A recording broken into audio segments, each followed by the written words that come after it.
Alors, comme nous voulons rester avec un minimum de recul par rapport à ce qu'on dit, on a pensé inviter Urbs, que je vais vous présenter. Vous le connaissez, c'est un dessinateur de presse qui officie à Sud-Ouest. Vous le connaissez pour les lecteurs qui sont d'Aquitaine, et puis aussi au Canard enchaîné.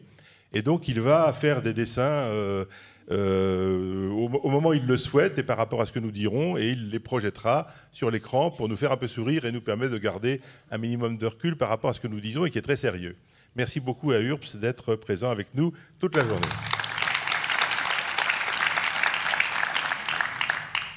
Alors, comme le disait Jean Sarric il y a un instant, on va commencer par le mot du philosophe, et j'appelle à nous rejoindre Henri Pénard-Ruiz. Voilà, vous êtes là. Merci beaucoup.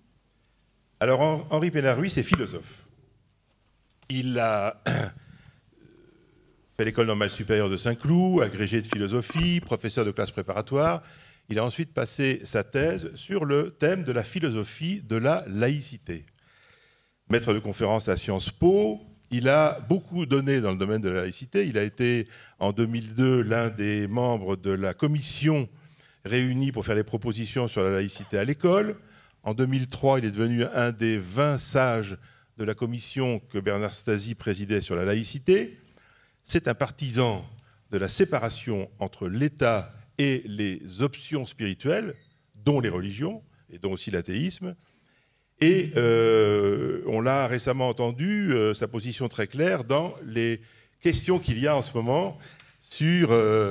alors attendez, je ne vois pas le dessin. Génial. Ah oui, oui, oui, on l'a pas sur le retour, le dessin. Bon, ça fait rien, ça fait rien. Je les regarderai après.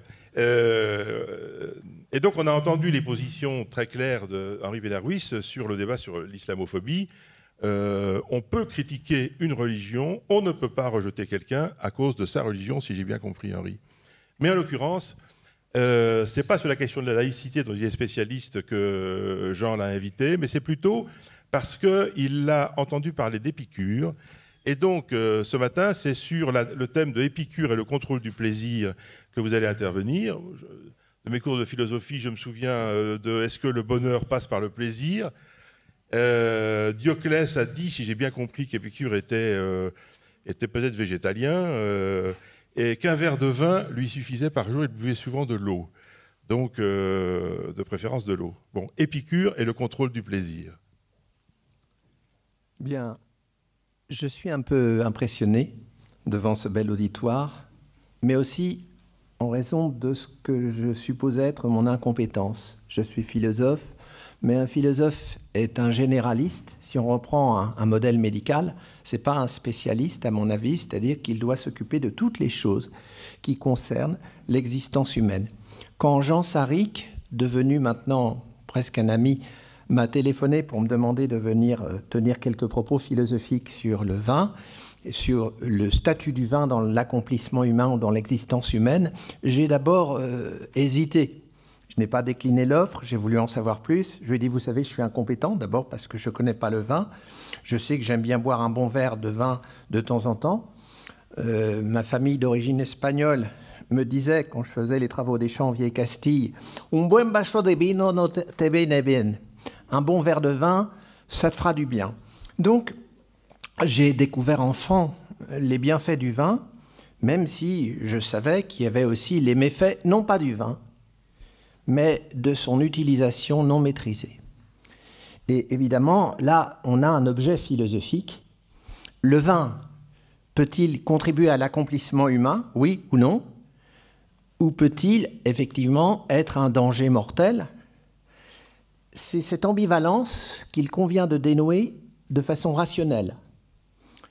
Et je me suis tourné, évidemment, quand j'ai donné mon accord à Jean pour venir parler philosophie du vin ici, j'ai pas mal travaillé sur Épicure, sur les épicuriens et en gros sur tous les philosophes qui ont parlé du vin, parce qu'évidemment, il fallait que je m'instruise auprès d'eux.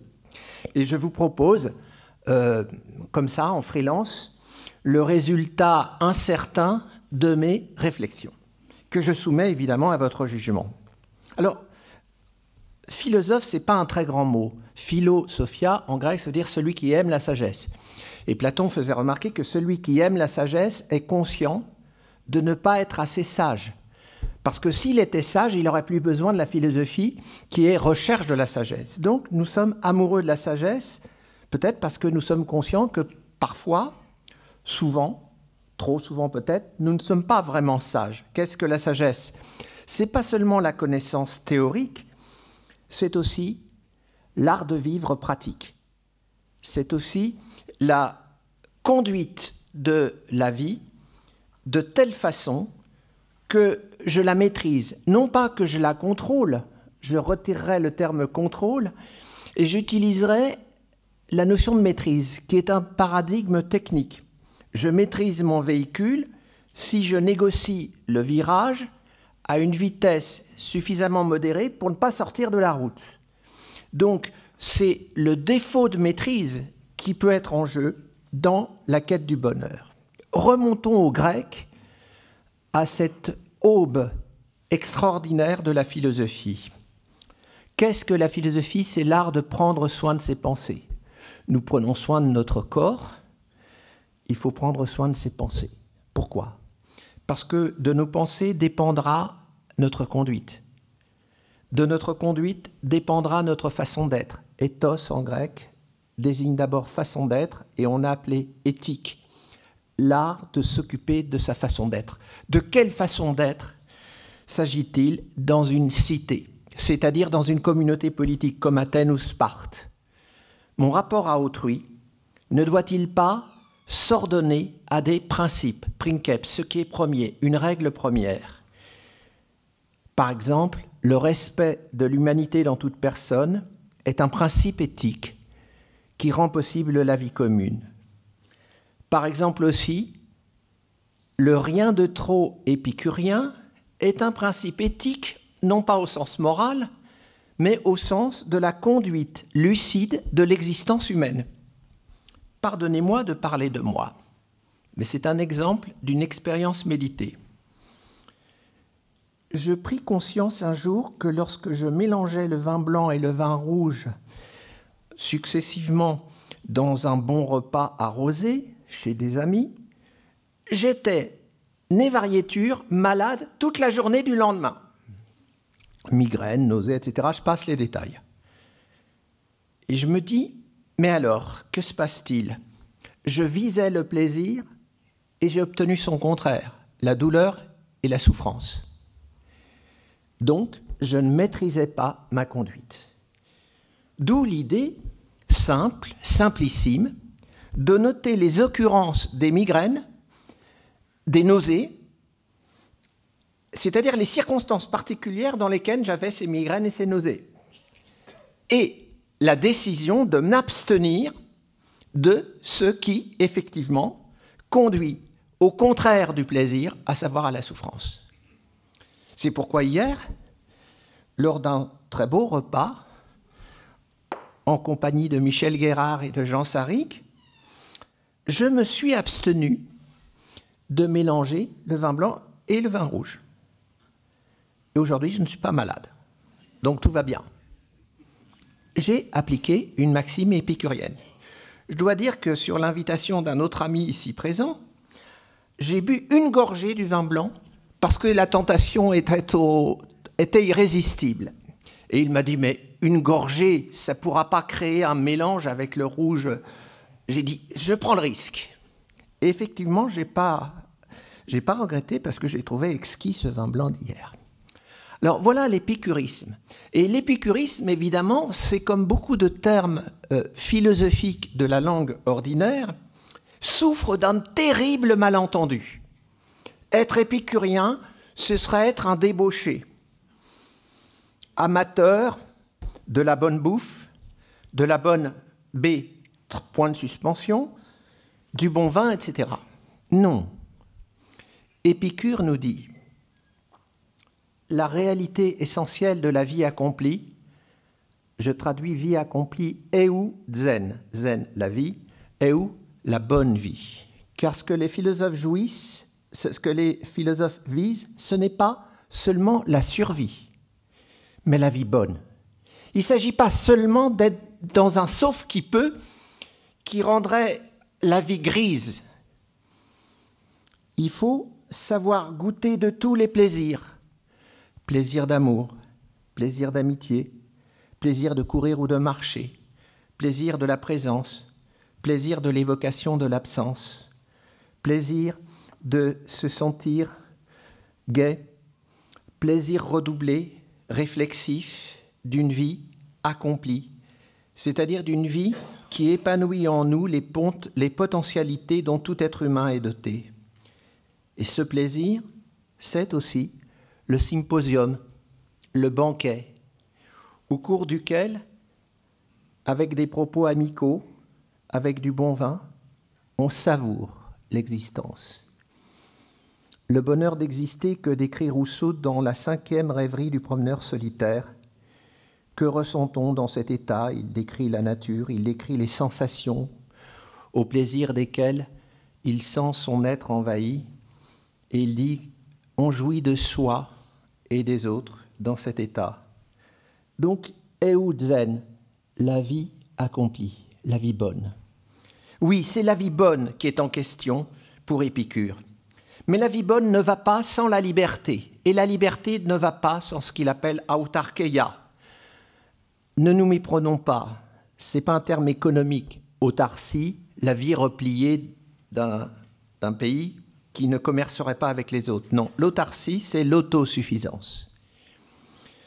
Habituons-nous à vivre de peu, dit Épicure. Ce n'est pas pour autant un ascète à la façon chrétienne, puisque le christianisme disqualifiera les biens de ce monde, voire les confessions d'Augustin.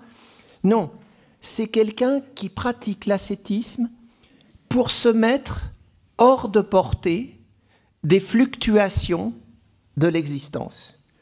Autrement dit, je ne vois pas ce qu'il y a de drôle, mais il faut que je reste concentré. Donc vous permettez, je verrai après, je me permettrai de rire après. Pour l'instant, je reste concentré sur mon objet de réflexion. Donc reprenons, malgré les caricatures.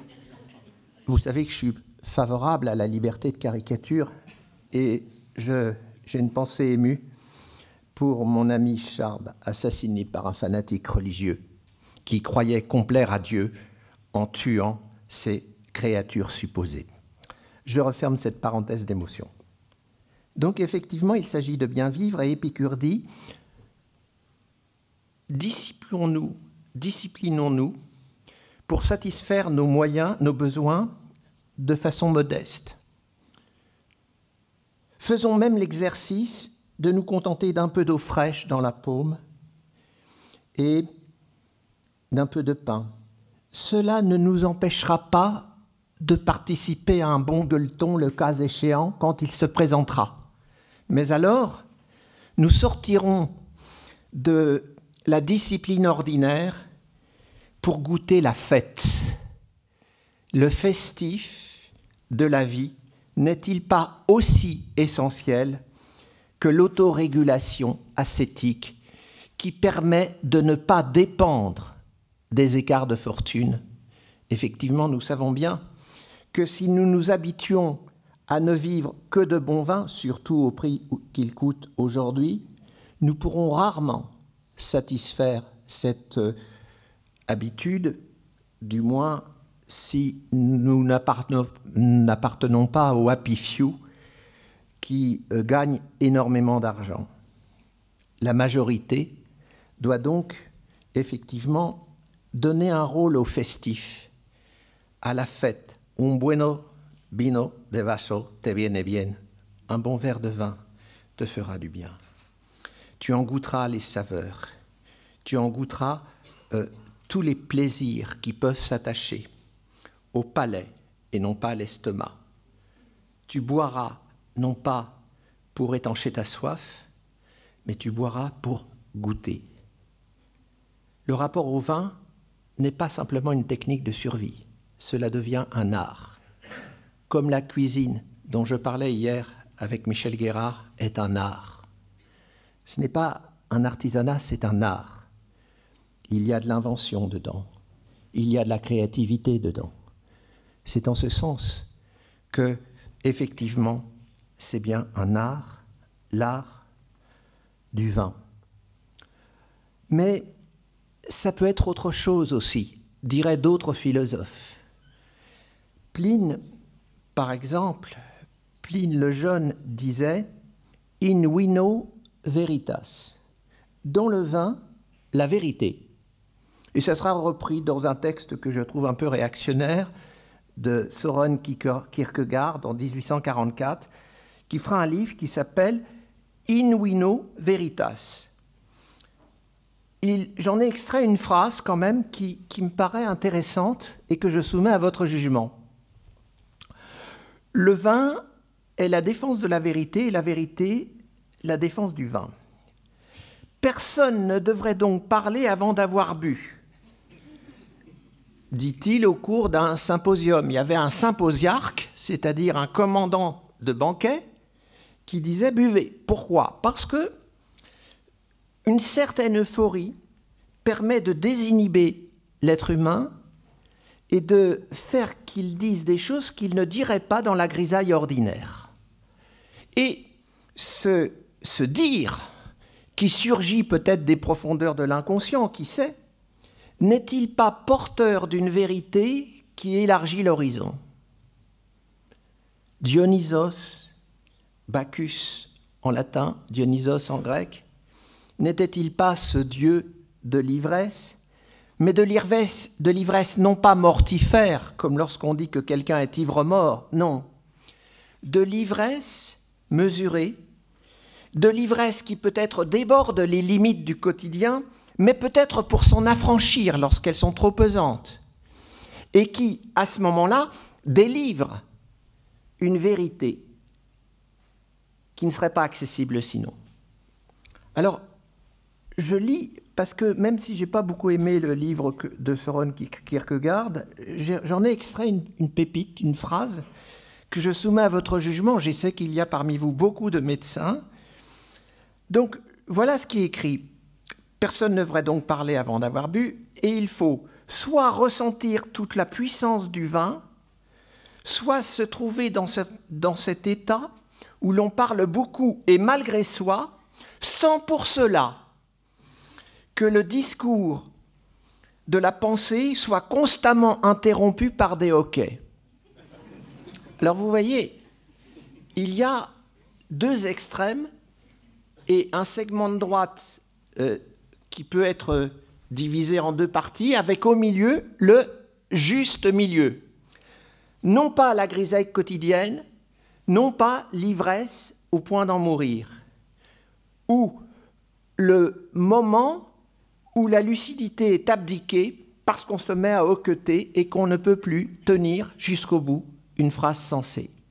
C'est à cette condition, et là encore c'est une condition de juste mesure d'Épicure, que l'on peut goûter tout ce qu'apporte le vin. Et c'est pourquoi je m'inscris, évidemment, dans la problématique dont il me semble avoir deviné quelle est la problématique directrice de ce beau colloque, à savoir en finir avec ce dénigrement insensé du vin, qui ne parle du vin que dans sa version mortifère et qui ne veut pas voir ce que le vin a de bon, participant à la vie bonne, eu zen, à la vie accomplie. Mais évidemment, dans cette vie accomplie, il faut toujours que l'homme soit maître de lui. Les stoïciens nous ont enseigné la maîtrise de soi. Cette douleur que je subis quand par exemple, quand une bûche me tombe sur le bras et que je retiens le cri, c'est le moment où je saisis que mon corps est affecté par un accident, mais où je maîtrise ma réaction à l'accident. Les stoïciens ne disent pas qu'on peut empêcher l'accident. Ils disent qu'on peut essayer de maîtriser son rapport à l'accident, ne pas sombrer dans la panique. Ce n'est pas un fatalisme, c'est une grandeur d'âme. Maîtrise ne signifie pas retrait. C'est pour ça d'ailleurs que j'ai retiré le terme contrôle. Je l'ai dit à Jean. Maîtrise ne signifie pas contrôler au sens répressif. Il ne s'agit pas de contrôler, il s'agit vraiment de maîtriser, c'est-à-dire de n'obtenir que le but que l'on vise et non pas son contraire. La maîtrise, comme la voiture qui reste en ligne dans les courbes, la maîtrise, c'est la bonne conduite, au sens du modèle même de la bonne conduite. Je reste en ligne, c'est-à-dire je reste maître de mes états. Et on peut retourner ici à Épicure, le rien de trop, juste assez. Dans la lettre à Ménécée, texte que je vous invite à lire parce que c'est un magnifique texte sur l'art de vivre, Épicure dit « Effectivement, je pourrais de temps en temps faire des banquets, mais le but est de ne pas dépendre. Le sage doit apprendre à ne pas dépendre. Et il dépend, s'il prend l'habitude, effectivement, de s'attribuer du luxe. » Une vie de plaisir, Lucrèce, poète latin, disciple d'Épicure, l'a définie par une belle formule, voluptas dux vitae, que je traduirais simplement, le plaisir, disons la volupté si vous voulez, c'est un peu plus érotique, le plaisir guide de vie. Eh bien oui, nous avons droit au plaisir, n'en déplaise aux religions de peur qui voudraient intimider les êtres humains et leur dire qu'en participant au plaisir terrestre, ils commettraient un péché de rupture avec Dieu. Le seul plaisir que saint Augustin reconnaît après avoir eu une vie assez dissolue, c'est le plaisir spirituel. Eh bien non, il y a aussi, certes il y a un plaisir spirituel, la joie de penser tout haut est un plaisir formidable. Peut-être essayons-nous ensemble de penser tout haut. C'est moi qui parle, mais peut-être que vous pensez tout bas, j'espère du moins, en m'accompagnant dans cet exercice de pensée réfléchie à voix haute. Mais le plaisir, si l'on est moniste, beaucoup de médecins sont obligés d'être monistes et non pas dualistes. Ils savent bien que l'âme est corporelle, que la réflexion requiert des neurones et que tout cela, effectivement, requiert mens sana in corpore sano, un esprit sain dans un corps sain, comme disait Juvénal. Donc effectivement, Épicure prend modèle sur la médecine. Il y avait deux modèles pour Aristote de la philosophie, c'est le juge. Pourquoi ? Parce que le juge, certes, connaît les lois, mais il a toujours un cas singulier à juger. Et le médecin connaît les principales entités nosologiques. Il est capable de passer d'une symptomatologie à une étiologie, à une compréhension causale, mais ce n'est pas l'homme que le médecin soigne, nous dit Aristote. C'est Callias ou Socrate, dans sa singularité. Et l'immense mérite du médecin, c'est de toujours saisir le cas singulier, comme le mérite du juge est de juger le cas singulier d'un acte. Même s'il commet les lois générales, il a à faire le pont entre le général et le particulier ou le singulier. Eh bien, cette philosophie qui nous apprend le sens du kairos, du bon moment, du moment opportun, elle peut s'appliquer dans le rapport au vin. Par exemple, je sais que si, pardonnez-moi, je ne vous parle pas de moi narcissiquement, j'essaie de puiser dans ma modeste expérience des éléments. Quand je sais que je suis fatigué, je sais que ma tolérance au vin est beaucoup plus faible que lorsque je suis en pleine forme. C'est-à-dire quand je vous dis que hier, je me suis limité en gros à un verre de vin rouge après avoir bu une gorgée de blanc, parce que je me sentais fatigué, mais mon savoir de soi, dans un moment où je me sentirais en pleine forme, m'aurait peut-être conduit à boire 2 ou 3 verres de vin rouge sans tomber malade. Donc effectivement, là aussi, il faut saisir le moment opportun, le kairos. Viser une certaine euphorie, je ne parle pas d'ivresse, grâce au vin, c'est aussi toujours rester maître de la rationalité en acte que nous appelons sagesse.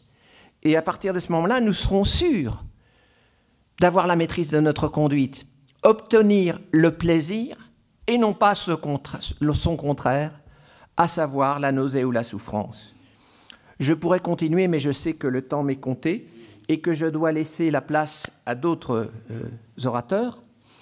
Il faudrait nuancer tout ce que nous raconte Épicure avec Nietzsche et son éloge de Dionysos. Mais je n'ai pas le temps de le faire.